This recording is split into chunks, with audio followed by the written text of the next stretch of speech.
नमस्कार साथियों, आप सभी का बहुत स्वागत है। मैं हूं डॉक्टर मोहित जाखड़ और आप देख रहे हैं डॉक्टर एम हॉक्स। साथियों, अजरबैजान भारत से कह रहा है कि भारत अर्मेनिया को हथियार ना दे। मामला है क्या, आज इसके बारे में डिस्कस करेंगे। दोस्तों, अजरबैजान बोला कि अर्मेनिया को हथियार देना बंद करे। भारत कहा कि वो हमारी सीमा पर तैनात सैनिक तैनात कर रहा है और खतरा बढ़ा तो हम चुप नहीं रहेंगे। अजरबैजान के राष्ट्रपति इल्हाम एलियेव ने भारत से मांग की है कि वो अर्मेनिया को हथियार देना बंद करे। राजधानी बाकू में COP29 से जुड़े कार्यक्रम में एक सवाल का जवाब देते हुए एलियेव ने कहा, ये हमारी देश की सुरक्षा से जुड़ा मुद्दा है। फ्रांस, भारत, ग्रीस जैसे देश अर्मेनिया को हमारे खिलाफ जाकर हथियार सप्लाई कर रहे हैं। ऐसे में हम हाथ पर हाथ रखकर नहीं बैठ सकते। राष्ट्रपति एलियेव ने कहा, हमने अर्मेनिया को उसे हथियार देने वाले देशों के सामने अपना रुख साफ कर दिया है। अगर हमारे देश की सुरक्षा को खतरा होगा तो हम इसके खिलाफ एक्शन लेंगे। अर्मेनिया हमारे खिलाफ अपनी सैन्य ताकत बढ़ा रहा है, वो हमारी सीमा पर अपने सैनिक तैनात कर रहा है। ऐसे में हम चुप नहीं रहेंगे। दरअसल कारबाख को लेकर अजरबैजान और अर्मेनिया में लंबे समय से विवाद रहा है। पाकिस्तान और तुर्की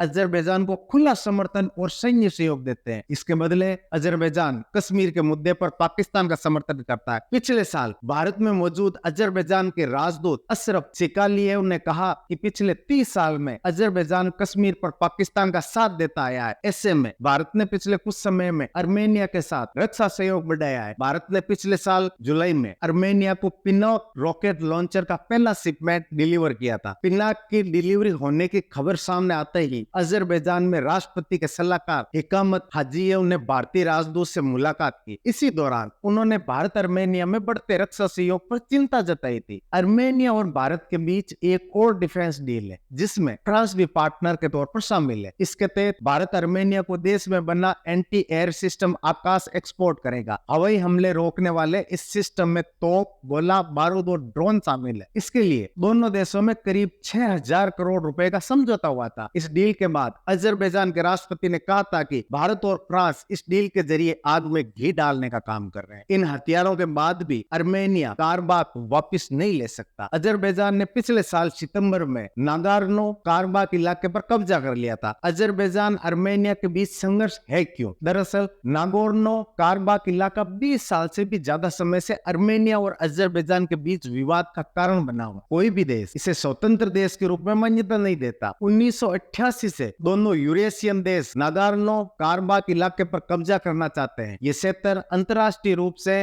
अजरबैजान का हिस्सा है, लेकिन 1991 में यहाँ के लोगों ने अजरबैजान से आजादी और खुद को अर्मेनिया का हिस्सा घोषित कर दिया था। 1994 से कारबाख पर अर्मेनिया के जातीय गुटों का कब्जा है। ये दक्षिण कॉकेशस में ईरान, रूस, तुर्की की सीमा पर एक महत्वपूर्ण सामरिक स्ट्रेटेजिक इलाका है। 2020 में अजरबैजान ने अर्मेनिया पर हमला कर दिया था। करीब 6 हफ्ते चले युद्ध के बाद अजरबैजान की एक तरफा जीत हुई और उसने विवादित इलाके के बड़े हिस्से को अपने कब्जे में ले लिया था। इस युद्ध में दोनों देशों के 6500 से ज्यादा लोग मारे गए थे। युद्ध विराम के लिए रूस को आगे आना पड़ा। बाकी इस मुद्दे पर आपका क्या सोचना है, कमेंट करके जरूर बताना। भारत को हथियार देने चाहिए या नहीं देने चाहिए, कमेंट करके जरूर बताना। बाकी आपको वीडियो पसंद आया तो लाइक और शेयर भी कर दें। आप अपना बहुत ख्याल रखिएगा।